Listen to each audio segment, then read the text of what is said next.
ఈ 5 సంవత్సరాలు చాలా కష్టముతో కూడిన ముఖ్యమంత్రి పదవిగా ఉంటుంది.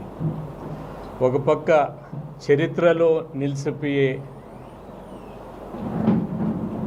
పద్ధతిలో ఆయన పనిచేయాల్సిన అవసరం ఖచ్చితంగా ఉంది.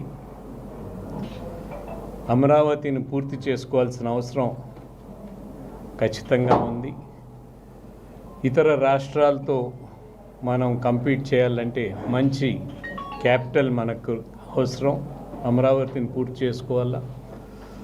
పోలవరం ప్రాజెక్ట్ ఏదైతే జాతీయ హోదా ఉందో ఆ ప్రాజెక్ట్ని పూర్తి చేసుకోవాలి.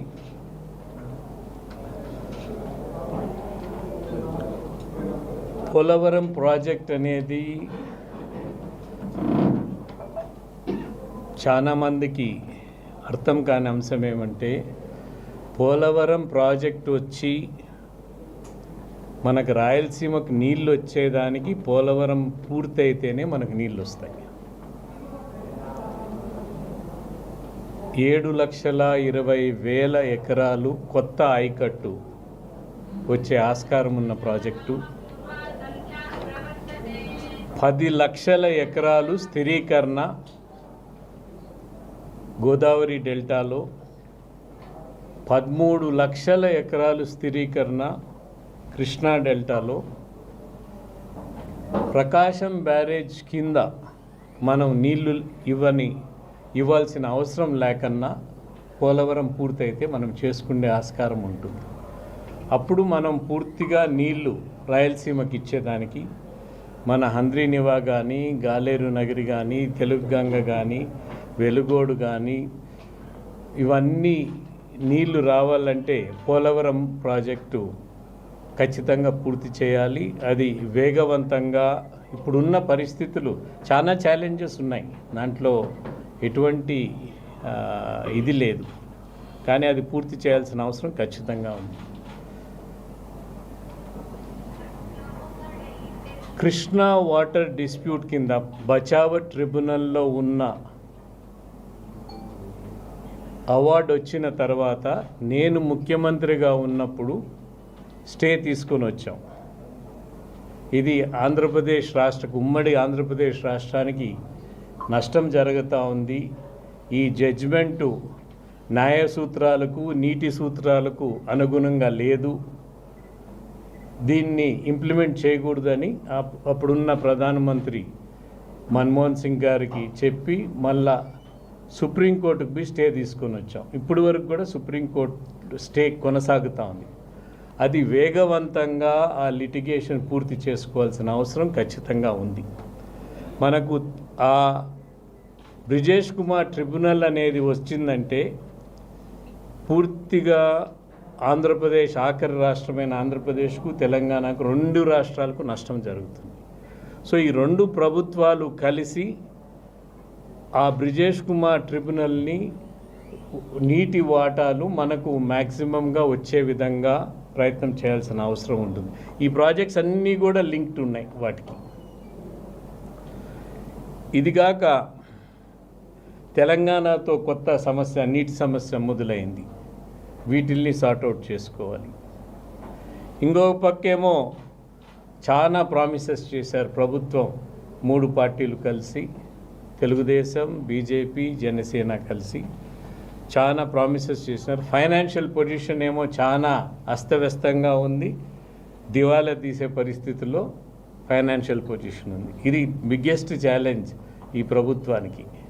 ఫైనాన్షియల్ స్టెబిలైజ్ చేయాలి, ఉన్న సమస్యలను పూర్తి చేయాలి. రెవెన్యూ అయితే అస్తవ్యస్తంగా తయారు చేసేసినారు పూర్తిగా. జిల్లాల విభజన చేసి, జిల్లాలు ఎక్కువ చేసి, డివిజన్లు చేసి అస్తవ్యస్తంగా తయారైపోయింది.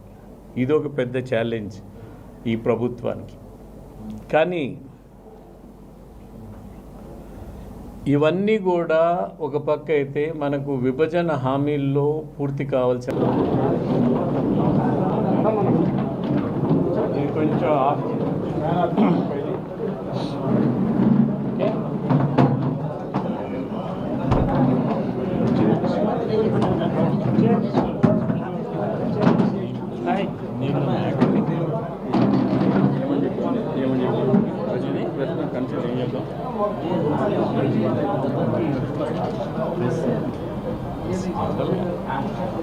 జనరల్గా జస్ట్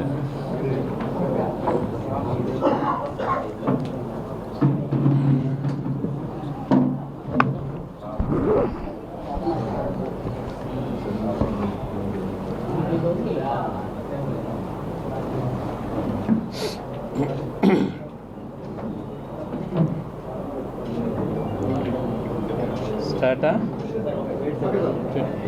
నీళ్ళు ఉన్నాయమ్మా ఉందా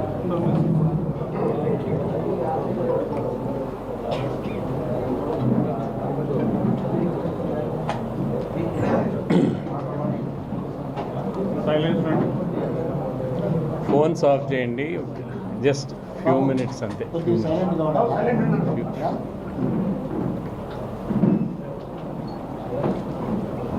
మొట్టమొదటిసారి ఎలక్షన్ రిజల్ట్స్ తర్వాత అనంతపూర్కి రావటం జరిగింది. అందుకని బీజేపీ ప్రెసిడెంట్ గారు ప్రెస్తో మాట్లాడదామని చెప్పారు. ఈ ఎలక్షన్ రిజల్టు ఎంత మ్యాసివ్గా వచ్చిందంటే చంద్రబాబు నాయుడు గారికి 14 సంవత్సరాలు ముఖ్యమంత్రిగా ఉన్న వ్యక్తికి కూడా ఈ 5 సంవత్సరాలు చాలా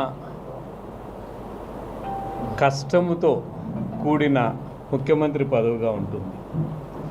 ఒక పక్క చరిత్రలో నిలిచిపోయే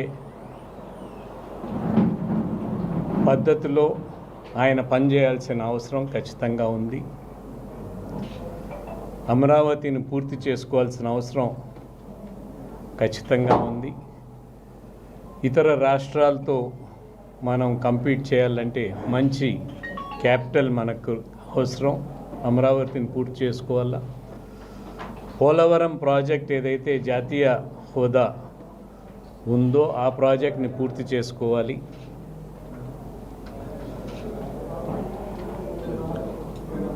పోలవరం ప్రాజెక్ట్ అనేది చాలామందికి అర్థం కాని అంశం ఏమంటే, పోలవరం ప్రాజెక్ట్ వచ్చి మనకు రాయలసీమకు నీళ్ళు వచ్చేదానికి పోలవరం పూర్తయితేనే మనకు నీళ్ళు వస్తాయి. 7,20,000 ఎకరాలు కొత్త ఆయకట్టు వచ్చే ఆస్కారం ఉన్న ప్రాజెక్టు, 10 లక్షల ఎకరాలు స్థిరీకరణ గోదావరి డెల్టాలో, 13 లక్షల ఎకరాలు స్థిరీకరణ కృష్ణా డెల్టాలో, ప్రకాశం బ్యారేజ్ కింద మనం నీళ్లు ఇవ్వాల్సిన అవసరం లేకన్నా పోలవరం పూర్తయితే మనం చేసుకునే ఆస్కారం ఉంటుంది. అప్పుడు మనం పూర్తిగా నీళ్లు రాయలసీమకి ఇచ్చేదానికి మన హంద్రీనివా కానీ, గాలేరు నగరి కానీ, తెలుగుగంగ కానీ, వెలుగోడు కానీ ఇవన్నీ నీళ్లు రావాలంటే పోలవరం ప్రాజెక్టు ఖచ్చితంగా పూర్తి చేయాలి. అది వేగవంతంగా, ఇప్పుడున్న పరిస్థితులు చాలా ఛాలెంజెస్ ఉన్నాయి, దాంట్లో ఎటువంటి ఇది లేదు, కానీ అది పూర్తి చేయాల్సిన అవసరం ఖచ్చితంగా ఉంది. కృష్ణా వాటర్ డిస్ప్యూట్ కింద బచావ్ ట్రిబ్యునల్లో ఉన్న అవార్డు వచ్చిన తర్వాత నేను ముఖ్యమంత్రిగా ఉన్నప్పుడు స్టే తీసుకొని వచ్చాం. ఇది ఆంధ్రప్రదేశ్ ఉమ్మడి ఆంధ్రప్రదేశ్ రాష్ట్రానికి నష్టం జరుగుతూ ఉంది.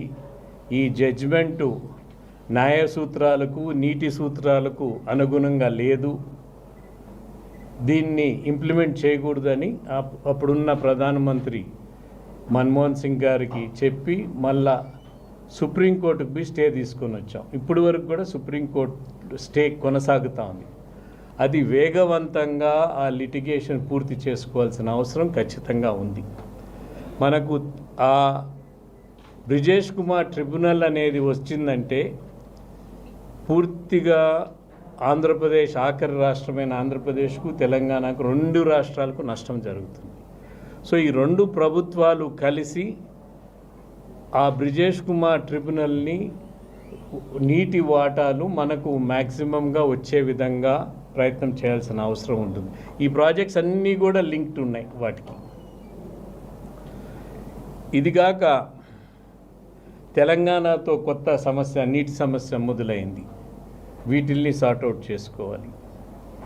ఇంకో పక్కేమో చాలా ప్రామిసెస్ చేశారు ప్రభుత్వం, 3 పార్టీలు కలిసి, తెలుగుదేశం, బీజేపీ, జనసేన కలిసి చాలా ప్రామిసెస్ చేసినారు. ఫైనాన్షియల్ పొజిషన్ ఏమో చాలా అస్తవ్యస్తంగా ఉంది. దివాలా తీసే పరిస్థితుల్లో ఫైనాన్షియల్ పొజిషన్ ఉంది. ఇది బిగ్గెస్ట్ ఛాలెంజ్ ఈ ప్రభుత్వానికి. ఫైనాన్షియల్ స్టెబిలైజ్ చేయాలి, ఉన్న సమస్యలను పూర్తి చేయాలి. రెవెన్యూ అయితే అస్తవ్యస్తంగా తయారు చేసేసినారు పూర్తిగా. జిల్లాల విభజన చేసి, జిల్లాలు ఎక్కువ చేసి, డివిజన్లు చేసి అస్తవ్యస్తంగా తయారైపోయింది. ఇదొక పెద్ద ఛాలెంజ్ ఈ ప్రభుత్వానికి. కానీ ఇవన్నీ కూడా ఒక పక్క అయితే మనకు విభజన హామీల్లో పూర్తి కావాల్సిన అంశాలు చాలా ఉన్నాయి.